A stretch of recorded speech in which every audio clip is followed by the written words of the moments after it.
Alright guys, in this lesson we're going to be talking all about the Gitignore and how you can set rules to prevent committing certain files to your local and remote Git repositories. So first things first, let's bring up terminal, and what we're going to do is we're going to cd into our desktop and we're going to create a new directory here called project. Just say that we have this brand new project. And now if we go into our project and we create a whole bunch of files to simulate this example project. So let's say we've got something called file1.txt, and we've got a whole bunch of other ones, file2, file3, and we've also got something called secrets file. So we've now got 4 files. And just to illustrate the use cases of when we might want to have a Gitignore file. So say if you have this file that has some, secret passwords or API keys, basically stuff that you don't want to be committed, especially you don't want it to be hosted on an open platform like GitHub. There have been horror stories of people having their Amazon AWS secret keys in their projects and that getting pushed to their remote on GitHub, and within seconds their entire AWS account has been basically used up and wiped clean.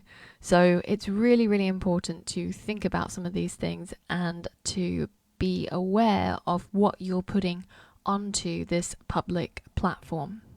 So let's say that we've got this secrets file and we've saved it.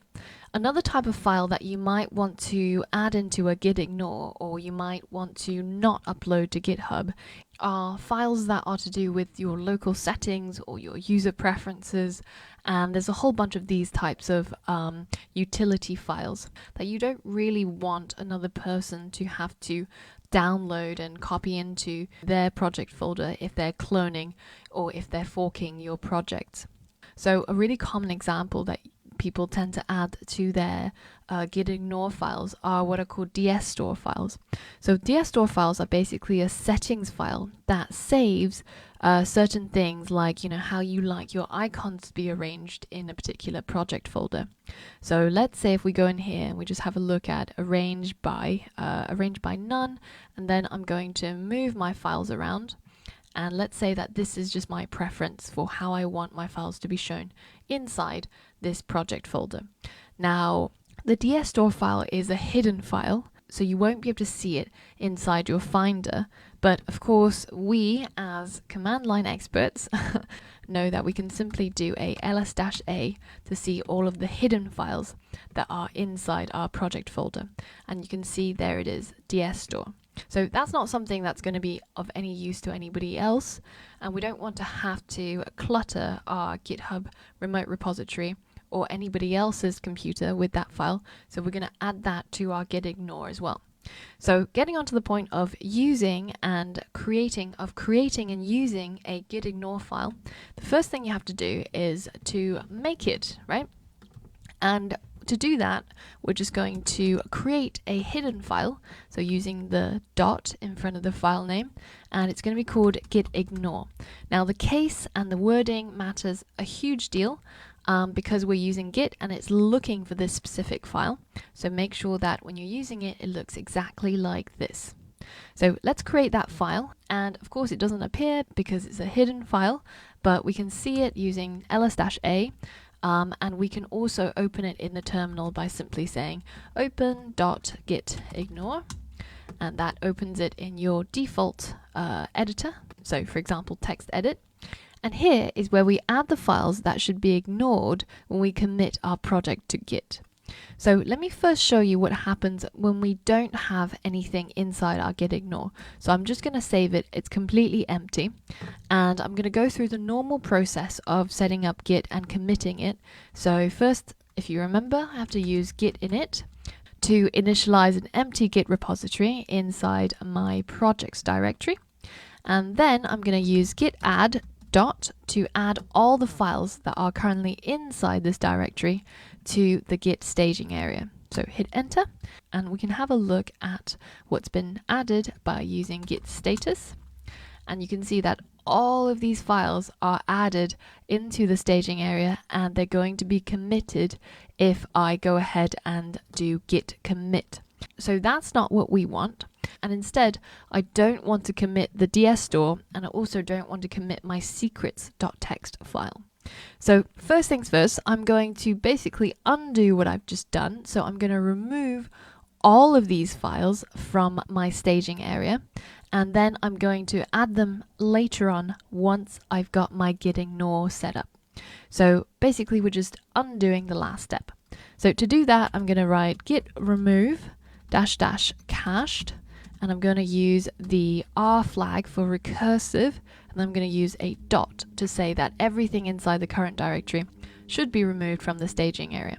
So now if I hit enter, you can see that all of these things have been removed from the git staging area. And if I do a git status again, you can see that all of these files are no longer tracked to be committed. So now this is the point where we're going to use that gitignore file, and we're going to add the file names that we want to be ignored when we're adding and committing to Git. So in order to add individual files, you can simply specify the file name on each and every new line.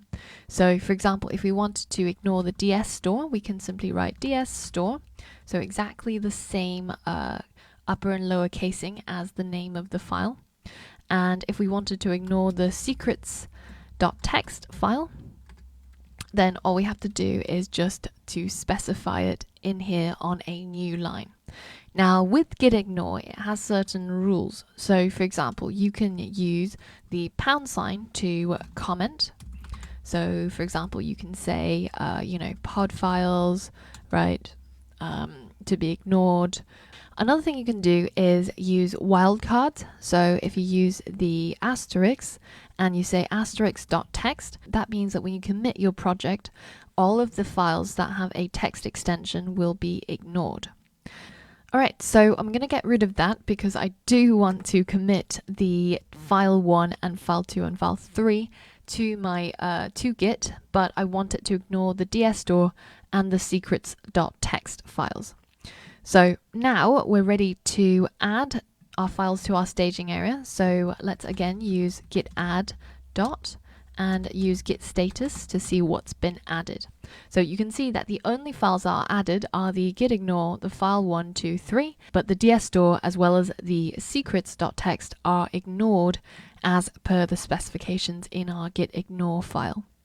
So now if I go ahead and commit this as my initial commit, then the only files that are going to be put onto my local commit are going to be these 4, and similarly if I push this to GitHub, it will also be only these 4 files. So now let's create a new Xcode project, and let me show you how you would add a gitignore file for your Xcode projects. So let's just call this test, and I'm going to create it inside my desktop.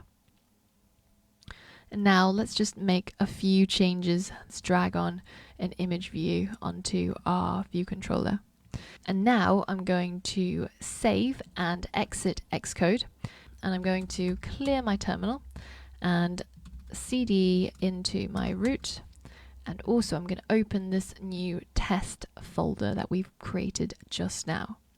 So let's cd into desktop/test so that we are right here, and I'm going to create a gitignore file. Then we're going to open our gitignore, and in here I'm going to add some of the files that will be ignored for our Xcode project. Now, if you go to github.com/GitHub, so this is a repository owned by the GitHub team, they have a repository called Gitignore, and it's basically a pre-made collection of useful Gitignore templates. And if you have a search in here, you can find that you've got Swift and you've also got Objective-C. So we're going to go inside the Swift Gitignore file, and you can see that this is a pre-built template for some of the files that you probably won't want to upload to GitHub or any other remote repository.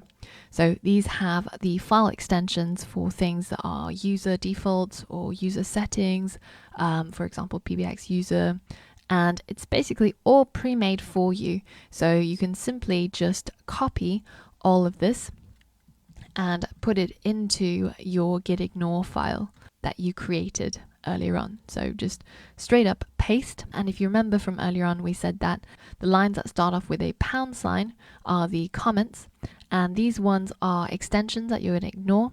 And you might want to add things like dsstore into here as well. So you can have something like project wide. So for example, the dsstore that we mentioned earlier on. And if you hit save, now if we go into terminal and we're inside our test folder, so we're going to do a git init, git add, git status to see what's going to be committed, and then we're going to say git commit -m initial commit. There we go. And now, once you're ready to commit and add all of this to your remote, then it will ignore all of these common user-related files that are not going to be useful to your collaborators or anybody who wants to contribute on GitHub. So that was just a quick tidbit about using Gitignore. And I know that some of you guys have been asking about, where should you put your API keys? Where should you put your sensitive data? And you have to make sure that when you're uploading your projects with these secret keys and passwords, to make sure that you set up a Gitignore file and to include those things in there.